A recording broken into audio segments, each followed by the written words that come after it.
राहुल गांधी का इंटरव्यू सचमुच में बहुत प्यारा है। ये वीडियो आप जरूर से देखें और पूरा देखें। सोशल मीडिया पर एक तरफा प्रोपेगेंडा इतना हावी था कि आलू से सोना ये जैसे कुछ चुने हुए मोमेंट्स को बार बार दिखाकर आपकी इमेज को गलत तरीके से हमारे सामने पेश किया गया और हमने बिना रिसर्च किए उस पर यकीन कर लिया।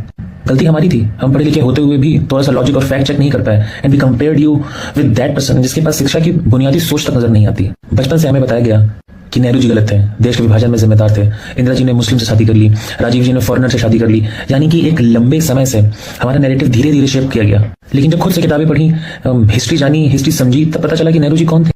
एक ऐसे नेता थे जो देश की आजादी के लिए 10 साल से ज्यादा जेल में रहे और आजाद भारत को डेवलपमेंट की दिशा दी। फिरोज गांधी ऐसे सांसद थे जो रूलिंग गवर्नमेंट यानी अपनी ही पार्टी के गृह मंत्री कृष्णामाचारी को करप्शन में एक्सपोज करने का साहस रखते थे। इंदिरा जी और राजीव जी ने देश को टेक्नोलॉजी, कम्युनिकेशन और मॉडर्नाइजेशन की राह पर आगे बढ़ाया। आज जो मोबाइल फोन्स, कंप्यूटर और जो डिजिटल इंडिया का बेस है, उसकी बुनियाद उन्हीं के डिसीजन से बनी। राजीव गांधी ने हमेशा महिलाओं को बराबरी के साथ खड़े होने की बात की, उन्हें डिसीजन मेकिंग में आगे लाने की सोच दी। ये लोग इसलिए सोच पाते थे ये सब क्योंकि एजुकेटेड थे, डेवलप्ड कंट्रीज में क्या हो रहा है अवेयर थे उस चीज से और उसको वो चीज को यहाँ लाना चाहते थे।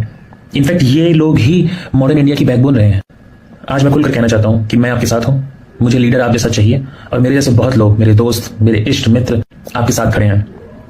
और जो आपके साथ में नहीं है उनको मैं ये कहना चाहता हूं कि देश को एक ऐसे नेता की जरूरत है जो एजुकेटेड हो, लॉजिकली थिंक कर सके, डिबेट कर सके, प्रेस कॉन्फ्रेंस में सवालों का सामना कर सके and think about the countries future beyond religion, caste and empty slogans. जिस दिन ये हुआ तो ये नेशनल कॉर्बेट पार्क में शूटिंग करा रहा था अपनी, तो ये अवेलेबल मैंने 3-4 बार कोशिश की, मिला ही नहीं मुझको। 5 या 6 बजे इसका फोन आया, हाँ सतपाल भाई क्या हुआ? मैं कहा हमारे इतने लोग मर गए हैं और हमारी गलती से मरे हैं। तो बोला नहीं चुप रहना, अभी कुछ नहीं बोलना इस पे। फिर 1 घंटे बाद ये डोभाल जो मेरा क्लास फेलो रहा लॉ में मेरठ में, तो इसका फोन आया, सतपाल भाई आप बोल दी। मैं 2 चैनल को बोल चुका था ये बात, तो इन्होंने कहा नहीं कुछ नहीं बोलना इस पे। मैं कहा ठीक है, मैं समझा कुछ जांच वाँच कराएंगे, उस पर असर पड़ेगा।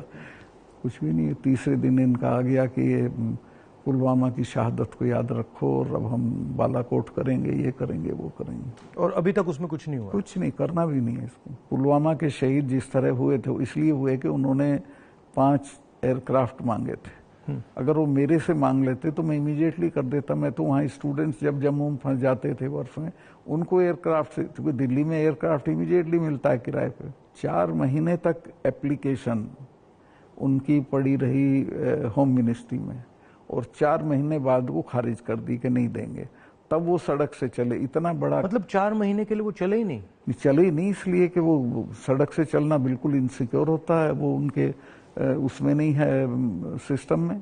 5 जहाज मांगे थे उन्होंने, वो नहीं दिए। 4 महीने तक लटकाए रखे। और तो 4 महीने के लिए क्या होल्ड पे थे? क्या होल्ड पे थे? सब मेरे सामने नहीं आई। अगर मेरे सामने आई होती तो मैं उसमें कुछ करता। That was between CRP and home ministry. लेकिन ये थी कि अटैक हो सकता है। इसके अलावा वो जो गाड़ी टकराई थी वो 10 दिन से घूम रही थी वहां, पूरा आप समझिए कि भरी हुई विस्फोटक से। वो कैसे, मतलब इतना एक्सप्लोसिवली कैसे, मतलब ऐसे घूम रही थी? सिस्टम नहीं था ठीक से। और जब मैं गया हूं फिर पुलवामा होने के बाद, तो जो 10 किलोमीटर का स्ट्रेच है उसमें लगभग 8-10 लिंक रोड मिलती हैं। एक भी सैनिटाइज नहीं थी उस दिन। बल्कि हम तो जब अपनी पुलिस को भेजते थे कश्मीर की, तो पूरी रोड पे सिविल ट्रैफिक बिल्कुल रोक देते थे, सैनिटाइज कर देते थे, तब भेजते थे। ना हाईवे सैनिटाइज था ना वो लिंक रोड।